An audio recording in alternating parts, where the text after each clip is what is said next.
राहुल गांधींनी काल काही मूलभूत स्वरूपाचे प्रश्न हे उपस्थित केले होते। सदरच्या प्रश्नांच्या अनुषंगाने भाजपवर कुठल्याही प्रकारचा थेट आरोप केलेला नव्हता, तर लोकशाही वाचवण्याच्या अनुषंगाने त्यांनी काही गंभीर स्वरूपाचे मुद्दे उपस्थित केले होते आणि हे मुद्दे उपस्थित करत असताना त्याचं स्वरूप हे वस्तुनिष्ठ स्वरूपाचं होतं। यामध्ये कोणताही निबंध लिहिण्याचा, कुठली री ओढण्याचा अजिबात प्रयत्न त्या ठिकाणी नव्हता आणि कालच आकस्मिक स्वरूपात आले आणि सांगितलं असेही राहुल गांधींनी केलं नाही, तर निवडणुका झाल्यापासून काँग्रेस पक्ष आणि विरोधी पक्ष नेते राहुल गांधी हे सदरच्या मुद्द्याचा पाठपुरावा हे करत आहेत। त्यांच्या बोलण्यात, मांडणीमध्ये सातत्य आहे आणि मूलभूत स्वरूपाचे प्रश्न त्यांनी उपस्थित केले आहेत आणि या सर्व प्रश्नांवर निवडणूक आयोगाने रीतसर मुद्देनिहाय उत्तर देणं अपेक्षित आणि अभिप्रेत होतं व आहे।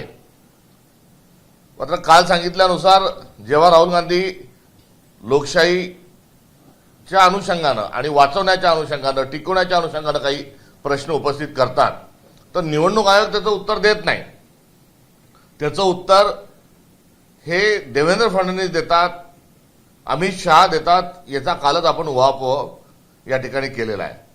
आता कालचे सर्व जे संदर्भ आहे त्यावर पुन्हा भाष्य करण्याची कुठलीही आवश्यकता नाही।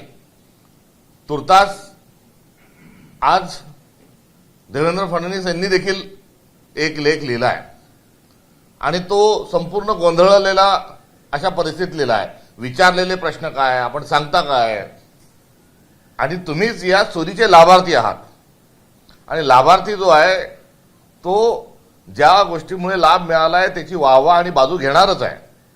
तुम्हीच आरोपी आहात, तुमच्यावरच तुम्ही ज्या सत्तेचं जो मलिदा आहे तो आपल्याला त्या ठिकाणी आपण लाटलेला आहे आणि तुम्ही यातून या चोरीच्या सगळ्या प्रक्रियेमध्ये आपण आहात, आपल्या सोबत आपला पक्ष आहे आणि केंद्रातली जी शक्ती आहे ती तुमच्या सोबत आहे आणि तुम्हीच केलेली चोरी आहे।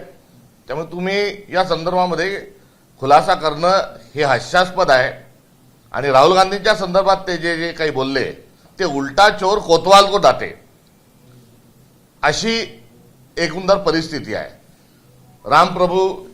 रामशास्त्री प्रभुणेच्या बाण्यामध्ये त्यांनी असल्याचा आविर्भाव केला, मात्र हे रामशास्त्री प्रभुणे नाहीत तर एकंदर देवेंद्र फडणवीसांचा कारभार जो आहे हा घाशीराम कोतवालांसारखा आहे आणि तो या घाशीराम कोतवाली जी आहे ही सगळ्या मुद्द्यांच्या माध्यमातून ही वारंवार ध्वनित ही होत आहे।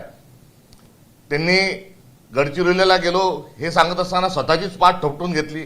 अहो, तुम्ही गडचिरोलीला कशाला जाता हे उभ्या देशाला माहिती आहे, महाराष्ट्राला माहिती आहे की जिथे खान आहे तिथून आयनार काढलं जातं आणि तिथून वरतून त्याच्या संदर्भामध्ये आपल्याला आदेश आहे आणि त्या खाणीतला सर्व इंटरेस्ट प्रोटेक्ट करण्याकरता, व्यावसायिक भाग जोपासण्याकरता आपण त्या जिल्ह्याचे पालकमंत्री झालेले आहात आणि त्या व्यावसायिक भूमिकेतून आपण वारंवार त्या जिल्ह्यामध्ये जाता।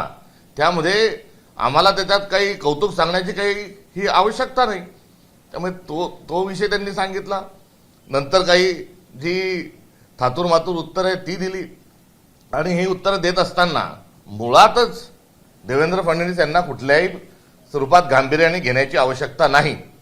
का घेण्याची आवश्यकता नाही? कारण त्यांच्या बोलण्यामध्ये कुठेही तारतम्य नसतं आणि सातत्याने खोटारडा माणूस अशी देवेंद्र फडणवीसांची एकंदरीत कारकीर्द राहिलेली आहे। जरा फ्लॅशबॅकमध्ये जाऊ। देवेंद्र फडणवीसांनी काय सांगितलं की जोपर्यंत वेगळा विदर्भ होणार नाही तोपर्यंत मी लग्न करणार नाही। झाला का विदर्भ वेगळा? आता तर महाराष्ट्राचे मुख्यमंत्री म्हणून टेंबा मिळवतात आहे। केलं का लग्न? हो, म्हणजे वेगळा विदर्भ झाल्याशिवाय लग्न करणार नाही हा त्यांचा खोटारडेपणाचा सर्वात मोठा एक नमुना। दुसरा काय तर अजितदादा पवार यांच्यासोबत आणि राष्ट्रवादीसोबत मी युती करणार नाही नाही नाही। अजित पवारांना कुठे पाठवेल तर चक्की पिसिंग पिसिंग पिसिंग। आता अजितदादाही त्यांच्यासोबत त्यांची युती आहे, खुर्ची लावून बसतात आणि चक्की पिसिंग पिसिंगच्या ऐवजी आता तर मिक्सिंग मिक्सिंग मिक्सिंग इतकी छान झाली आहे की कोण कोणत्या पक्षाचं हेही समजत नाही।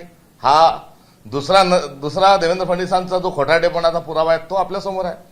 तिसरा जो आहे ते तर क्लीन चिट देण्यामध्ये माहीर आहेत. भ्रष्टाचारांना आम्ही सोबत घेणार नाही, कोणाला चुकीचं काम करू देणार नाही. त्यांच्यासोबत रात्रंदिवस त्यांच्या मंत्रिमंडळातील जे मंत्री आहेत ते चुकीचं आणि चुकीचंच काम करतात आहे. कुठलाही नैतिक दांत नाही.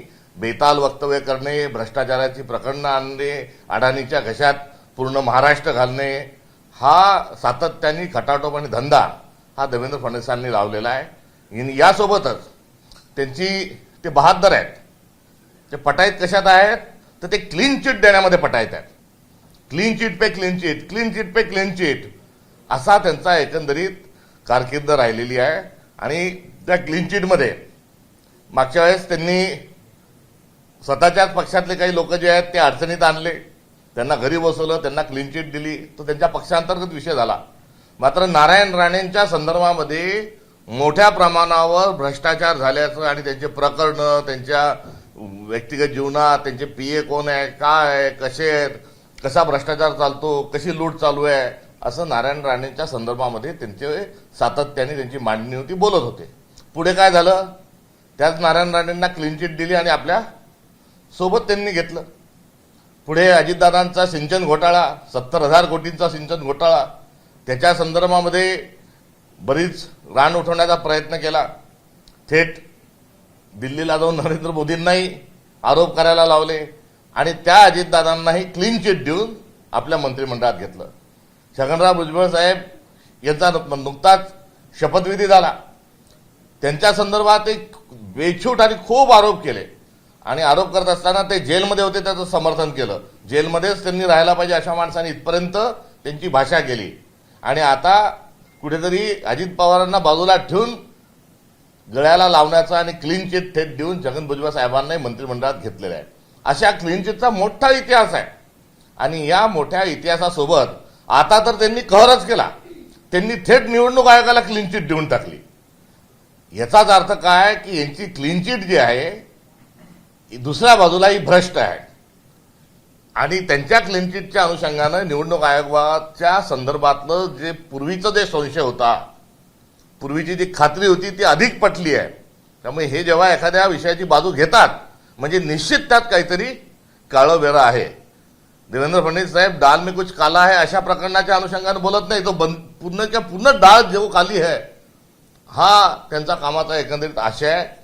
अशा देवेंद्र फडणवीसांनी जो क्लीन चिट देण्याचा जो सपाटा लावला होता, आज त्यांनी त्यामध्ये चक्क निवडणूक आयोगाला क्लीन चिट देणं यातच सर्व काही आलेलं आहे. दुसरा विषय राहुल गांधींच्या संदर्भात. राहुल गांधींनी जी वक्तव्य केली आणि ज्या भूमिका घेतल्या त्या अनुषंगानं त्या खऱ्या ठरलेल्या आहेत. त्यांनी कधीही पोकळ दावे केलेले नाही. वस्तुनिष्ठ स्वरूपामध्ये सत्य त्यांनी मांडलेलं आहे. आणि त्यामध्ये त्यांनी काय सांगितलं होतं तर चीनपासून आपल्याला धोका आहे, चीन आत येत आहे, चीनला आपण एक नंबरचा आपला शत्रू आहे, चीनच्या संदर्भामध्ये आपली भूमिका धोरणं चांगली असली पाहिजे, ते आत घुसतात आहे. आपण बघितलंय की चीनचा धोका दिवसेंदिवस वाढत चाललेला आहे. नुकताच आपल्या ऑपरेशन सिंदूरच्या अनुषंगानेही चीन कुठेतरी पाकिस्तानच्या सोबत होतं हेही दिसलंय आणि ते सरहद्दीच्या आत आले हेही सिद्ध झाले. त्यावेळेस राहुल गांधी काहीही बोलतात असं सांगितलं गेलं. मात्र काळाच्या कसोटीवर चीन हा खरंच ड्रॅगन आहे आणि आपल्याला गिळू पाहत आहे हे समोर आलंय. हे सांगत असताना तर देवेंद्र फडणवीसांचा पक्ष आणि नरेंद्र मोदी येतं बंगईवर सोबत झोका घेत होते. त्यावेळेसचा राहुल गांधींचा संदर्भ हा किती सत्य होता हे आपल्यासमोर आहे. नोटबंदीच्या वेळेस नोटबंदीने भारताच्या अर्थव्यवस्थेचं नुकसान होईल, जीडीपी आपला पडेल, रोजगाराच्या समस्या निर्माण होतील, छोटा जो उद्योजक आहे त्याचं कुठेतरी कंबरडं यामध्ये तुटेल, अशा अनुषंगाने नोटबंदीच्या विरोधात देखील राहुल गांधी यांनी भाष्य केलं होतं. आणि त्यांचा अंदाज आणि त्यांचं ते सर्व वक्तव्य आणि त्यांचा दावा हा काळाच्या कसोटीवर खरा ठरलेलाही आपण बघितला. तिसरं जे उदाहरण आहे ते कोविड जेव्हा आला तेव्हा राहुल गांधी पहिले व्यक्ती होते की त्यांनी काय काय केलं पाहिजे हे देशाला सांगितलं. आणि कोविडच्या अनुषंगानं जो अलर्ट आहे तो अलर्ट हा राहुल गांधींनी देशाला दिला होता. त्याकडे नरेंद्र मोदीजींनी पूर्ण दुर्लक्ष केलं. आपल्याला दिवे लावायला लावले, थाल्या वाजवायला लावल्या आणि शेवटी कशी परिस्थिती झाली हे आपण सगळेजण बघतो. करोडो लोकांचा जीव या आपदामध्ये गेला. तात्पर्य राहुल गांधी जे जे मांडतात ती मांडणी सगळी ही काळाच्या कसोटीवर सत्य झालेली आहे. त्यामुळे ते वेग आणि बेचूट स्वरूपाचे कुठलेही आरोप ते करत नाही. त्यामुळे हा जो देवेंद्र फडणवीसांचा लेखचा जो शेवटचा भाग आहे त्याच्यात ते पुन्हा राहुल गांधींच्या विरोधात तोंडसूक घेण्याचा त्यांनी हा प्रयत्न केलेला आहे. राहुल गांधी हे एक्सेसेबल किती आहे, सगळ्यांना किती भेटतात, काय भेटतात ते आम्ही सांगू. तुम्हाला यामध्ये नाक खुपसण्याची आणि काही आपण भरपूर पोरं हे नांदी लावलेले आहेत. आपल्याला जर पोरं पळून नेणारी टोळी म्हटली, चोरणारी टोळी म्हटली तरी चुकीचं होणार नाही. त्यामुळे आमच्या नेत्याला आणि आमच्या पक्षाच्या व्यक्तीला त्या संदर्भामध्येही त्यांनी जो उल्लेख केला तोही कुठेतरी त्यांचा एक केविलवाना प्रयत्न आहे. तर एकंदरीत त्यांचा जो लेख आहे हा सावरासावर करण्याचा हा प्रयत्न आहे. कुठून तरी अमित शहांनी त्यांना सांगितलं असेल की लगेच तुम्ही या लेखचं उत्तर लेखाने द्या, तर तसा त्यांनी केलेला हा प्रयत्न आहे. पेशाने ते वकील आहेत. त्यामुळे खुनी माणूस असला, चुकीचा जरी माणूस असला तरी त्याची बाजू मांडण्याचं कौशल्य त्यांच्याजवळ आहे. मात्र या लेखात ते कौशल्य काय आढळून आलं नाही आणि हा जे मुद्दे उपस्थित होते त्यापेक्षा वेगळेच उत्तरं त्यामध्ये दिलेलं आहे. धचा मापन नाही केलेला त्यांनी. राहुल गांधींचे प्रश्न एक आहेत आणि त्याचे उत्तरं दुसरे आहेत. असा हा जो लेख लिहिण्याचा प्रपंच जो देवेंद्र फडणवीसांनी केलाय तो हास्यास्पद आहे. याचा अजून लेखाने उत्तर देण्याचं काही याला आवश्यकता नाही. आणि रामदास आठवले साहेबांनाच विनंती केली आहे की जरा आमच्या अंगाने एखादी चारोळी जर सुचली या लेखाला काउंटर म्हणून तर त्यांनी दिलं तर बरं होईल. कारण याचं उत्तर जे आहे ते फक्त आता रामदास आठवले साहेबच त्यांच्या चारोळीतून हे देऊ शकतात. हा एकंदरीत असणारा विषय आहे. त्यामुळे आमची मूलभूत जी प्रश्न आहेत ते प्रश्न आजही या सर्व कसोटीच्या अनुषंगानं हे सत्य स्वरूपामध्ये आहे. हे का घाबरलेले आहेत याचंही उत्तर त्यांनी देणं आवश्यक आहे. इलेक्शन कमिशन ऑफ इंडियाने जे काही कालपासून जे उत्तरं देत आहेत ते उत्तरं हे वस्तुनिष्ठ स्वरूपाचे नाही. तुम्ही माध्यमांकडे का जाता अशा पद्धतीने जर निवडणूक आयोग म्हणत असेल तर भारताच्या लोकशाहीवर त्यांचा विश्वास नाही स्पष्ट होतो. आपण माध्यमांना लोकशाहीचा चौथा स्तंभ म्हणतो आणि चौथ्या स्तंभाकडे जर एखादा नेता जर जात असेल तर त्यामध्ये तुम्हाला त्रास होण्याचं, निवडणूक आयोगाला त्रास होण्याचं काहीही कारण नाही. त्यामुळे माध्यमांचीच विश्वासार्हता ही धोक्यात आणलेली आहे आणि निवडणुकांना माध्यमांचं अस्तित्व आणि माध्यमांना चौथा स्तंभ लोकशाहीचा असणं हा विचार त्यांना मान्य नाही. आणि म्हणून निवडणूक आयोग तक्रार करते की तुम्ही माध्यमांकडे का जाता. याचं उत्तरही माध्यमांनी सडेतोड्याचं उत्तर दिलं पाहिजे आणि जो प्रश्न विचारलाय त्याची उत्तर दिली पाहिजे. तुम्ही माध्यमात का जाता, तुम्ही थेट आमच्याकडे का येत नाही, हा शहाणपणा शिकवण्याचा निवडणूक आयोगाला अर्थातच कुठलाही अधिकार नाही. त्यांनी त्यांचं काम करावं. या सर्व चर्चेमध्ये निवडणूक आयुक्त ठरत असताना सुप्रीम कोर्टाचा जज हे त्यामध्ये होते.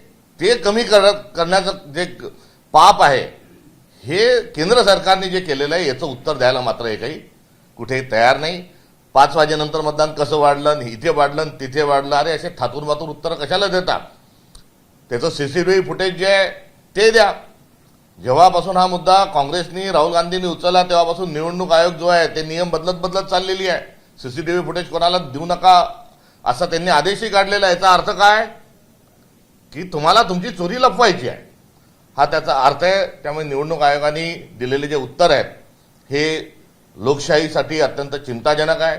शेवटी लोकशाही म्हणजे काय, माध्यमांमध्ये चाललो विश्वास आहे नाही हा सगळा जो प्रकार जो गोंधळ घातला जातोय यामध्ये लोकशाही म्हणजे काय तर भारताची लोकशाहीचं सूत्र कोणतं आहे तर to the people, by the people, for the people.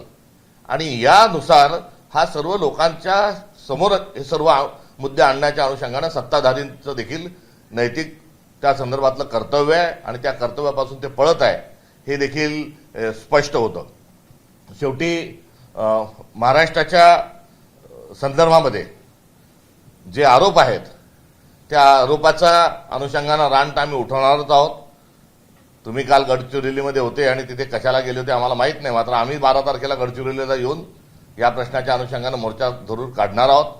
मात्र जो स्कॅन्डल जे झालेला आहे, जे स्कॅम जो झालेला आहे हा बिहारमध्ये आता घेऊन जाण्याचा त्यांचा प्रयत्न असताना महाराष्ट्रामध्ये या संदर्भामध्ये जे मुख्य निवडणूक अधिकारी जे होते ते चोक्कलिंगम जे आहेत हे मुख्य निवडणूक CEO होते, निवडणूक अधिकारी होते आणि अतिरिक्त आयुक्त त्यांच्यासोबत हे किरण कुलकर्णी हे अतिरिक्त मुख्य सचिव निवडणूक निर्णय अधिकारी होते. या कुलकर्णींना, या किरण कुलकर्णींना निवडणुका झाल्या ताबडतोब साईड पोस्टिंगला त्यांना पाठवून दिलं. एवढं मोठं यांची सत्ता आल्यानंतर एका अधिकाऱ्याला तिथून घेऊन मराठी भाषा या विभागाला त्यांना दिलाय. आता मराठी भाषेतही जो काही हिंदीचा जो काही गोंधळ झालाय हा तिथूनच होतोय का नाही मला माहीत नाही. मात्र किरण कुलकर्णींना या कामी देवेंद्र फडणवीसांनी लावलं होतं. त्यामुळे एकंदरीत वाढलेलं मतदान या संदर्भात जी चोक्कलिंगमची आणि किरण कुलकर्णींची जी भूमिका ही संशयास्पद आहे. त्यामुळे किरण कुलकर्णींची नार्को टेस्ट करावी म्हणजे सगळं आपसूक बाहेर येईल.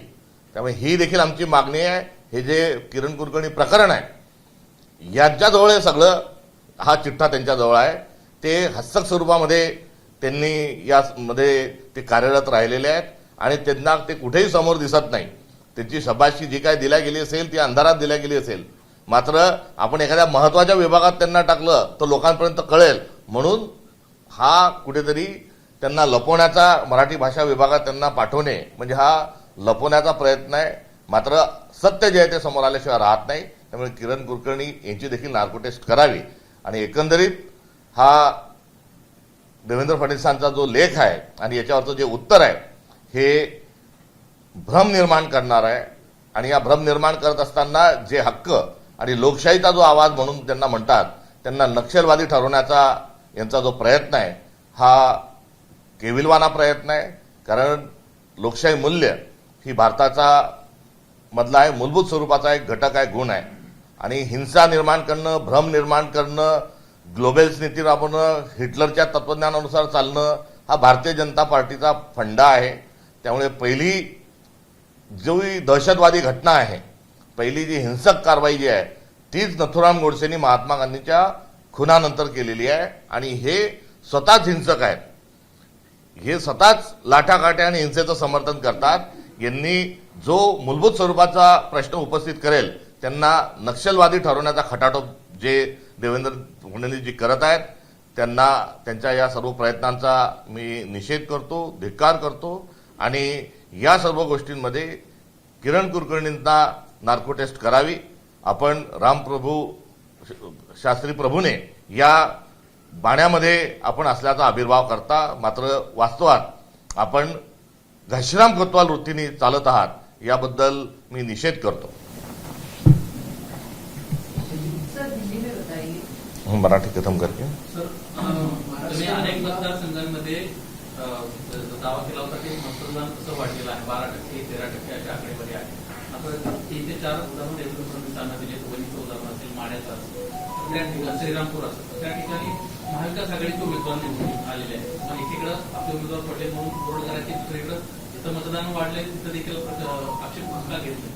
आम्ही 200 मतदारसंघाचा डाटा त्यांच्यासमोर ठेवला आहे. आता तोंडी लावायसाठी 3 उदाहरणं जर देत असतील तर एकदा चौकशी होऊ द्या. दूध का दूध पाणी का पाणी होऊ द्या. किरण कुलकर्णीची नार्को टेस्ट करा. 5 वाजेनंतरचं जे CCTV फुटेज आहे ते रिलीज करा.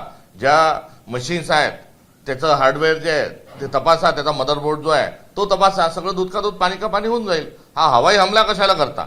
जिथे चौकशीला स्कोप आहे, जिथे चौकशी होऊ शकते तिथे बोलायचा भात आणि बोलायची कडी असं करून बुद्धिभेद देवेंद्र फडणवीसजी हे निर्माण करत आहेत. सत्यम वद आणि धर्मम चल ही आपल्या संस्कृतीची शिकवण आहे. मात्र याच्या अगदी विरोधात देवेंद्र फडणवीस वागत आहेत. असत्य बोलत आहे आणि अधर्माने ते चालत आहेत. हे या निमित्ताने सिद्ध झालं. बिहारचा उल्लेख केला. बिहारमध्ये होणाऱ्या संभाव्य पराभवाची कारण राहुल गांधी आतापासूनच देतात असं सुद्धा त्यांनी म्हटलं. राहुल गांधी काय करतात आहे त्यांच्या भाषणाची, त्यांच्या बोलण्याची ही समीक्षा नाही. राहुल गांधींनी उपस्थित केलेल्या मुद्द्यांची शहानिशा करणे हा मुद्दा आहे. या मुद्द्यांपासून ते पळ काढतात आहे.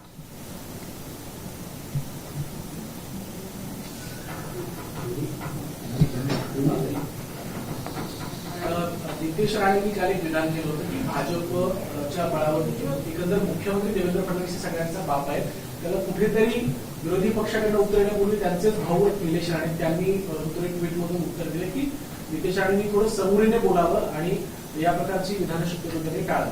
महायुतीमध्येच कुठेतरी यावर वादविवाद त्यांचं जे विधान आहे, त्यांच्या भावानी काय म्हटलं त्यांचा विषय, पण हे जरा अजितदादा पवार आणि एकनाथ शिंदे साहेबांनी याच्यावर काय प्रतिक्रिया आहे हे बघणं जरा रंजक ठरेल. तर सध्या ठाकरे बंधूंच्या युतीच्या चर्चा जोरदार सुरू आहेत. ठाकरे गटाचे अनेक परत यांना जबाबदारी दिल्याची सध्या माहिती आहे. जर युती झाली ठाकरे बंधूंची तर काँग्रेसची भूमिका काय राहील, काँग्रेस कशा प्रकारे बघते? जर तर चे प्रश्न आहेत, मात्र आज लोकशाहीच्या मुळावरचेच काही प्रश्न उपस्थित झालेले आहेत, त्यामुळे त्यावर चर्चा ही अत्यंत महत्त्वाची आहे. तो त्यांच्या पक्षाचा एकत्र येण्याचा विषय आहे. त्यात ते जर पुढे काही होत असेल तर त्यावर यथाअवकाश या संदर्भात प्रतिक्रिया देणं हे योग्य ठरेल. मुख्यमंत्र्यांनी एक मुद्दा असे उपस्थित केला की काँग्रेसकडनं 26 निवडणूक आयुक्त आतापर्यंत नेमले गेले, ते थेट नेमले गेले केंद्र सरकारच्या माध्यमातून. आम्ही पहिल्यांदा केंद्र सरकारच्या वतीने एक समिती बनवली, त्यामध्ये विरोधी पक्षाला सुद्धा समाविष्ट केलं आणि त्यानंतर आम्ही निवडणूक आयुक्ताची नेमणूक केली. कुठेतरी काँग्रेस लोकशाही व्यवस्थेवरती प्रश्न होतो. पुन्हा खोटं बोल, वारंवार बोल, खोटं बोला, हा त्यांचा जो एकंदर असणारं त्यांचं स्वरूप आहे ते या निमित्ताने सिद्ध होतं. यामध्ये निवडणूक आयुक्त निवडायची जी प्रक्रिया होती ती दिवसेंदिवस अधिक मॅच्युअर्ड करण्याच्या अनुषंगानं वारंवार दुरुस्त्या झालेल्या आहेत. ज्यांनी निवडणुकीचा संपूर्णतः एक आयाम बदलला ते TN शेषन हे कोणत्या कारकिर्दीत आणि कसे कोणी नेमले होते याचे देखील संदर्भ आहे. निवडणूक आयोगाचं जे पावित्र्य आहे ते काँग्रेसच्या काळात कसं सांभाळलं गेलं आणि आता थेट सुप्रीम कोर्टाच्या जे जज त्या समितीत होते त्यांनाच काढणं, हा त्यांनी जो एकंदर जो प्रकार केलेला आहे यामध्ये सर्व काही येतं. त्यामुळे निवडणूक आयोग आणि निवडणूक आयोगाच्या अलीकडच्या काळातला जे कामकाज आहे हे सगळं संशयास्पद आहे. एवढंच नव्हे तर जे चोकलिंगम जे आहेत यांची नियुक्ती सामान्य प्रशासन विभाग महाराष्ट्राने करायला पाहिजे होती, मात्र ती निवडणूक आयोगाने केलेली आहे. त्यामुळे एकंदरीत हे गुजरातशी संबंधित आयुक्तांना तिथे नेमणे, स्वतःच्या मागे पुढे करणारे अधिकारी नेमणे, तर ही जी एक गरिमा निवडणूक आयोगाची आहे ही कधी नव्हे ती इतक्या खाली ही मलिन करण्याचं काम भारतीय जनता पार्टीच्या सरकारने केलेलं आहे. तर फडणवीस यांनी आपल्या लेखामध्ये 2004 पासूनचे मतदानाची टक्केवारी 5-5 वर्षात कशी वाढली ते त्यांनी दिलेलं आहे. मात्र 5 महिन्यात विधानसभा निवडणुकीच्या पूर्वीची 41 लाख मतं वाढली, त्या संदर्भात कोणीच बोलत नाही. ना फडणवीस आपल्या लेखात बोलले ना निवडणूक आयोग उत्तर देते. काय लपवते असं वाटतं? मूळ विषय जो आहे ते वाढलेलं मतदान आहे. या वाढलेल्या मतदानासोबत काँग्रेसने काय मागणी केली की फोटो असणारी मतदार यादी ही देण्यात यावी, मात्र फोटो असणारी मतदार यादी पण दिल्या जात नाही आणि 41,000चे मतदानाचं उत्तर हे दिल्या जात नाही. त्याला बगल ठेवून मारून हे पुढे पळतात आहे. त्यामुळे ऑब्जेक्टिव्हली वस्तुनिष्ठ स्वरूपामध्ये हा ब्लॅक अँड व्हाईट प्रश्न आहे. हा दोन बाजूने असणारे आरोप त्याचं उत्तर अशा स्वरूपामध्ये आहे. आरोप झालेले आहेत, हे निवडणूक आयोगावर झालेले आहेत, मुद्दे उपस्थित झालेले आहेत, ते निवडणूक आयोगाची जी आकडेवारी तीच झालेली आहे. आता या संदर्भामध्ये बोललं पाहिजे. राहुल गांधींच्या वर तोंडसूक घेण्यात काय अर्थ आहे? मात्र मुद्द्यांवर न बोलता केवळ राहुल गांधींवर टीका करा अशा स्वरूपाचा एक फंडा हा वापरला जात आहे. हे लोकशाही विरोधी आहे. कन्व्हिन्स जे आहे राहुल गांधी लोकांना कन्व्हिन्स करतायत नाही म्हणून कन्फ्युज करतायत अशा पद्धतीनं. आणि बरेच दिवस झाले स्वतःची टेक्नॉलॉजी ती वापरतात आहे, कन्फ्यूज करा, डायव्हर्ट करा. तर यामध्ये भारतीय जनता पार्टीचा हात खंडा आहे. त्यामुळे ते स्वतःच्या संदर्भात त्यांना ते म्हणायचं असेल, मात्र लिहायला काही नाही. त्यामुळे स्वतःची जी आवडती जी मोटस ऑपरेंडी आहे ती कुठेतरी राहुल गांधींना चिपकवण्याचा त्यांनी केविलवाना प्रयत्न केलेला आहे. कन्फ्यूज करा तर त्यांच्या आधीचे जे वक्तव्य राहुल गांधींच्या आधीचे सर्व त्यांनी देशाच्या लोकशाहीच्या अनुषंगानं, अर्थव्यवस्थेच्या अनुषंगानं, देशाचे असणारे धोक्यांच्या अनुषंगानं जे जे काही त्यांनी सांगितलं होतं ते काळाच्या कसोटीत खरं ठरलेलं आहे.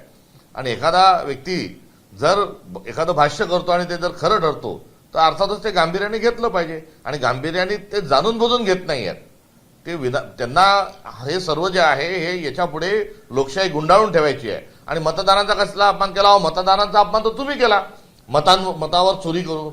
आणि मतांची चोरी करता आणि खुशाल तुम्ही मतदारांना कुठेतरी त्यांना भ्रमित करण्याचा प्रयत्न करताय. त्यामुळे या सर्व प्रकरणामध्ये हे शब्द जे आहेत हे देवेंद्र फडणवीसांवर लागू होतात. विधानसभा निवडणुकीच्या 7 महिन्यानंतर पुन्हा एकदा हा मुद्दा पुढे आणणं, यावर लेख लिहिणं आणि त्या माध्यमातून चर्चा होणं, यामागे काही नेमकं कारण आहे? पुन्हा एकदा ईव्हीएम आणि निवडणूक आयोगाचा मुद्दा घेऊन पुढे काँग्रेस करू पाहते? देवेंद्र फडणवीसांनी मुख्यमंत्र्याची शपथ घेण्यापूर्वी, मंत्रिमंडळ अस्तित्वात येण्याच्या पूर्वीच काँग्रेसचं शिष्टमंडळ जाऊन थेट स्वरूपामध्ये शेवटच्या क्षणाला वाढलेल्या मतदानाच्या अनुषंगानं निवडणूक आयोगाकडे गेलेलं आहे. त्यानंतर या संदर्भामध्ये सातत्याने पाठपुरावा निवडणूक आयोगाकडे केलेला आहे. जे फ्लोअरवर लोकसभेच्या सदनामध्ये कुठलाही आरोप न करता एक विनंती स्वरूपात की असे गंभीर प्रश्न आहे, याची चौकशी करावी. त्यांनी तर हेही त्या ठिकाणी त्यांचं भाषण बघितलं पाहिजे. आज मारे युट्यूबच्या लिंक बिंक काहीतरी देऊन, कारण त्यांच्याजवळ मोठा त्यांचा सोशल मीडियाचा स्टाफ आहे आणि खूप मोठं त्याची एजन्सी, त्यांच्याजवळ फंडिंग पण आहे. त्यामुळे त्यांना असा मिनिटात चुटकी वाजवली की लेख येऊ शकतो. तो त्या संदर्भामध्ये बोलणं योग्य होणार नाही. मात्र राहुल गांधींनी पार्लमेंटमध्ये काय सांगितलं की पार्लमेंटमध्ये त्यांनी सांगितलं की या सगळ्याची चौकशी करा, हा आपण मिळून सगळे करू, या प्रश्नांची उत्तरही मिळाली पाहिजे. आता ते लोकसभेमध्ये सांगितलं, त्यानंतर पुन्हा शिष्टमंडळ जाऊन भेटलं. आम्ही जी एकंदरीत माहिती होती त्या माहितीच्या अनुषंगाने त्याची शहानिशा ग्रासरूटवर जाऊन केली. या संदर्भात इथेही पत्रकार परिषद एक घेऊन आमचे जे रिसर्च डिपार्टमेंटचे जे प्रमुख आहेत त्या चक्रवर्तीजींना, प्रमोद चक्रवर्तीजी ते इथे आले. जनरल सेक्रेटरी AICCचे जे आहेत हे या कामाच्या अनुषंगाने ते पाठपुरावा करतात. ते गुरुचरण सप्पलजी आले, त्यांच्या पुढे आम्ही पत्रकार परिषदेमध्ये हा मुद्दा सांगितला. आणि आताही जे आहे की निवडणूक आयोगाकडून कोणताही प्रतिसाद नाही आणि हा मूलभूत फंडामेंटल हा एक प्रश्न आहे, लोकशाहीवर उपस्थित झालेला, च्या अनुषंगाने झालेला प्रश्न आहे. त्यामुळे राहुल गांधींनी जे केलंय ते काही एकदमच आले आणि 7 महिन्यानंतर केलं असं नाहीये. सातत्याने गेल्या 7 महिन्यापासून त्याचा पाठपुरावा आहे आणि पुढच्या देखील काळामध्ये आम्ही याचा पाठपुरावा करू. भारत जोडो अभियान नव्हे तर भारत सोडो अभियान राहुल गांधींना राबवलं. ज्या संविधानिक संस्था आहेत त्यांच्याबद्दल सर्वसामान्यांमध्ये गैरसमज निर्माण करण्याचा राहुल गांधींनी प्रयत्न केला. 2012 मध्ये त्यावेळेचे जे पंतप्रधान होते मनमोहन सिंग, त्यांना ज्या काही काळ्या यादीत टाकलेल्या संस्था संघटना होत्या त्या या सगळ्या प्रचारामध्ये होत्या असं देखील त्यांना म्हणले, ज्यांना शहरी नक्षलवाद त्यावेळेस घोषित करण्यात आलं. भ्रम निर्माण करणे, विषय जो आहे तो डायव्हर्ट करणे, हे भारतीय जनता पक्षाचं एक खास त्यांचा हा मोटस ऑपरेंडी राहिलेली आहे. त्यामध्ये नथुराम गोडसेचं समर्थन करणारे आणि क्लीन चिट 72 अशा मुख्यमंत्री देवेंद्र फडणवीसांनी या संदर्भात केलेला ही जी टीका आहे ही समजण्याच्या पलीकडे आहे. कारण कन्याकुमारीपासून तर थेट श्रीनगरपर्यंत राहुल गांधी हे 4,500 किलोमीटर पायी चालले. त्या संदर्भात लोकांशी चर्चा केली, उपेक्षितांचे प्रश्न समजून घेतले, गरिबांचे, शोषितांचे अश्रू पुसले आणि फार मोठ्या प्रमाणावर त्याला प्रतिसाद हा मिळाला होता. त्यामुळे भारत जोडो हाच विचार आमचा आहे. एक है तो सेफ है असे तुकडे करणारा विचार, जाती जाती धर्माधर्मात भांडणार लावणारा विचार जो आहे हा देवेंद्र फडणवीसांचा विचार आहे. त्यामुळे भारत जोडो ही स्वातंत्र्यापासून चालत आलेली एक घोषणा आहे आणि या घोषणाच्या अनुषंगाने आपण सर्व लोकांनी एकत्र राहिलं पाहिजे हा संदेश आहे. आणि ते जेव्हा भारत जोडो सारख्या एका पवित्र, एका आध्यात्मिक शब्दावर जेव्हा टीका करतात तेव्हा ते अधर्मी आहेत, हा त्यातला अर्थ आहे. सर, महाविकास आघाडीतला एक घटक पक्ष आहे राष्ट्रवादी शरदचंद्र पवार पक्ष, तो कदाचित राष्ट्रवादी सोबत जाईल, म्हणजे महाविकास आघाडीतून बाहेर पडून एनडीए सोबत जाईल अशा पद्धतीची चर्चा आहे. एक घटक पक्ष म्हणून तुमची काही त्यांच्या वरिष्ठांसोबत चर्चा झाली का किंवा काही बोलणं झालं? आम्ही मागच्या 2 निवडणुका, लोकसभेची निवडणूक आणि विधानसभेची निवडणूक ही महाविकास आघाडीमध्ये सोबत लढलो. आता निवडणुका झालेल्या स्थानिक स्वराज्य संस्थांच्या निवडणुकीमध्ये काँग्रेस पक्षाने जो युतीचा, आघाडीचा जो अधिकार आहे हा स्थानिक पातळीवरील नेत्यांवर आणि स्थानिक युनिटवर आम्ही सोपवलेला आहे. पुढच्या निवडणुका ज्या आहेत त्या 4 वर्षांनी लोकसभेची निवडणूक आहे, 4.5 वर्षांनी विधानसभेची निवडणूक आहे आणि या दरम्यानच्या काळात लोकशाही बुलंद करण्याच्या अनुषंगानं जो एक संघर्ष सुरू आहे त्या संघर्षामध्ये जे सोबत येतील आणि संविधानाच्या संरक्षण आणि संवर्धनाची ज्यांची भूमिका राहील त्यांच्यासोबत आगामी काळात आमची युती आणि आघाडी राहील. जो आर्टिकल आज मंत्री साफ साफ तौर पर ये कह रहे हैं कि नक्सलवाद से जोड़ के पूरी मूवमेंट को उन्होंने कनेक्ट किया होगा, खासकर भारत छोड़ो जो अभियान चलाएगा.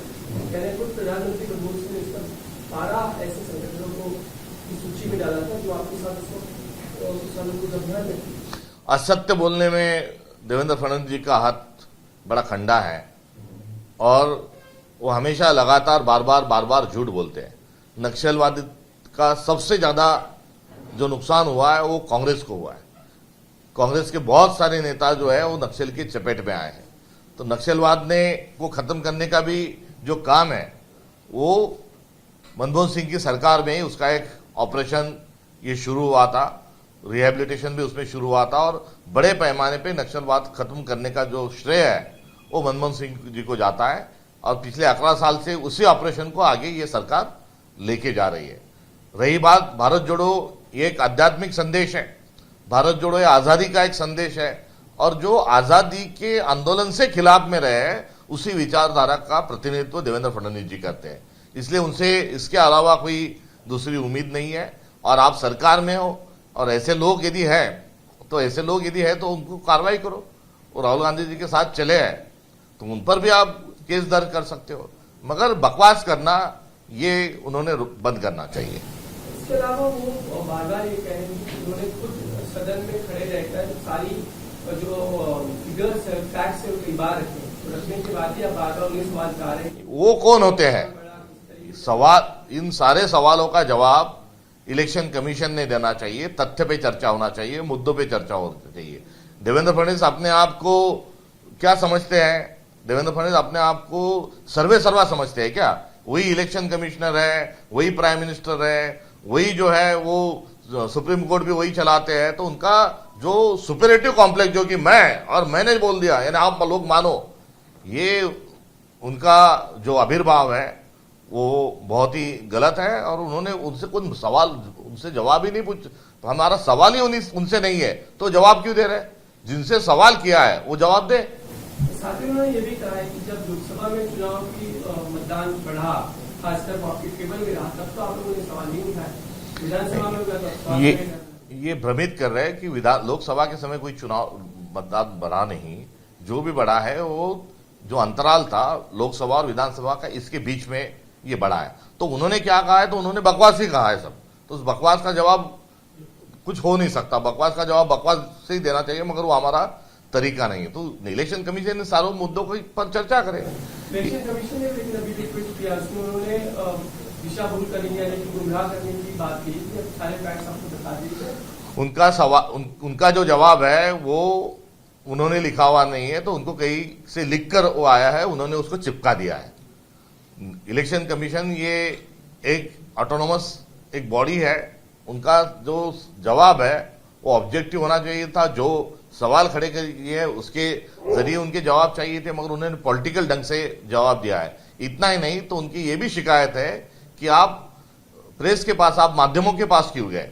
तो उनका माध्यमों पर विश्वास नहीं है। उनको लगता है कि लोगों के पास नहीं जाना चाहिए, बात लोगों तक न पहुंचे। ये भी उन्होंने उसमें जो कहा है, तो कहीं ना कहीं उनका ये जवाब यानी चोर के दाढ़ी में तिनका, इस प्रकार से उनका ये जवाब है। और एक सवाल मुख्यमंत्री अपने आर्टिकल में कहा करते हैं कि पूरे भारत जोड़ो अभियान के वक्त में आपने जो कॉन्स्टिट्यूशनल जो इंस्टीट्यूशंस है उन पर सवाल खड़े किए, लोगों को गुमराह किया और दरअसल लोगों को ही उस कॉन्स्टिट्यूशनल इंस्टीट्यूशन के खिलाफ खड़े करने का काम आंदोलन के वक्त, अभियान के वक्त। देवेंद्र फडणवीस जी कॉन्स्टिट्यूशन शब्द का बार बार इस्तेमाल कर रहे हैं, इसलिए मैं उनका अभिनंदन करता हूं। जो लोग संविधान के खिलाफ है, जो लोग संविधान बदलना चाहते हैं, वही संविधान की सौगात दे के बात करते हैं तो हंसी आती है। कांग्रेस ने संविधान निर्माण में एक अहम भूमिका कांग्रेस की रही है और संविधान को जिंदा रखने के लिए आज भी कांग्रेस संघर्षशील है और संविधान को खत्म करने का काम ये भारतीय जनता पार्टी कर रही है। तो इसलिए संविधान की जानिब से उनको कोई हमको समझाने की कोई आवश्यकता नहीं। इंस्टीट्यूशंस पे आप बार बार अटैक करते हैं, हम न्यायपालिका में विश्वास नहीं करते, आप चुनाव आयोग में विश्वास नहीं करते, विश्वास ही नहीं रहे आप लोग करेंगे।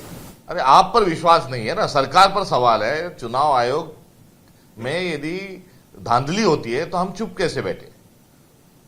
प्रोटेस्ट करने का भी हक तो संविधान ने दिया है ना। और जो इंस्टीट्यूट है वो इंस्टीट्यूट वो कानूनी स्वरूप में से चले, ये भी तो संविधान ने कहा है ना। ईडी का इस्तेमाल कैसे हो रहा है आप सब लोग देख रहे हो। तो ईडी हुआ, सीबीआई हुआ, ये संस्थाओं को पहले निगल चुकी है बीजेपी, अब इलेक्शन कमीशन को निगलने के लिए जा रही है। और ऐसे स्थिति में संविधान बचाने के लिए संविधान तरीके से यदि कांग्रेस कोशिश करती है तो उसमें विश्वास की बात कहां पर आई? गैर विश्वास तो स्थापित है, सवालों के जवाब नहीं आ रहे हैं, तो गैर विश्वास तो जो है दिन ब दिन बढ़ेगा। और यदि यही सिलसिला चलता रहा तो हमारे गणतंत्र पर एक बहुत बड़ी आफत आ सकती है। राष्ट्रवादी कांग्रेस पार्टी के नेता है प्रफुल्ल पटेल, उन्होंने कहा है कि राहुल गांधी बार-बार एलिगेशन कर रहे हैं, लेकिन जब पार्टी जीतती है तब कोई एलिगेशन नहीं, जब पार्टी हारती है तब सवाल उपस्थित किए जाते हैं। अगर उनके पास महाराष्ट्र के ऐसे 10 बूथ है क्या जहाँ पे फेक वोटिंग हुआ था? अगर है तो वो उसके प्रूफ सामने दीजिएगा। ये जो प्रूफ है वो सारा इलेक्शन कमीशन को दे चुके हैं, उनको कुछ जानकारी भी मांगी है। और इतना ही नहीं तो हम बहुत सारी जगह इलेक्शन पिटीशन के लिए भी हमने गुहार लगाई हुई है। तो ये जो है अब सब तरफ से जो बीजेपी के जो कच्चे बच्चे हैं और जिनके भ्रष्टाचार में जो लोग लिप्त है वो कहीं ना कहीं अभी इलेक्शन कमीशन को बचाने के चक्कर में है। और इसमें कोई राहुल गांधी पे जो टिप्पणी करते हैं तो कहीं ना कहीं नरेंद्र मोदी जी के, अमित शाह के और देवेंद्र फडणवीस के नजर में आए, इसलिए भी कुछ लोग जो है वो उनका संबंध नहीं है। बेगाने शादी में अब्दुल्ला दीवाना बनने की जो प्रयास है वो जो देवेंद्र फडणवीस जी ने शुरू किया है उसी की नकल बहुत सारे लोग उनके कर रहे हैं। सर, एक तरफ आप कहते हैं कि इलेक्शन कमीशन का जो जवाब है वो स्क्रिप्टेड है, लेकिन आपने नार्को टेस्ट की भी बात की है, तो नार्को टेस्ट किस किस का होना चाहिए? कुलकर्णी जी और चोपा निगम बोथ या सिर्फ कुलकर्णी? ये कर्ता करविता जो है ये कौन है, ये सामने आने के लिए जो व्यक्ति ने यहाँ पर जो ऑपरेट किया वो हमारा जो सीधा जो आरोप है वो किरण कुलकर्णी पर है और उनकी नार्को टेस्ट से ही सारा चिट्टा खुल जाएगा। एबीपी माझा, उघडा डोळे बघा नीट।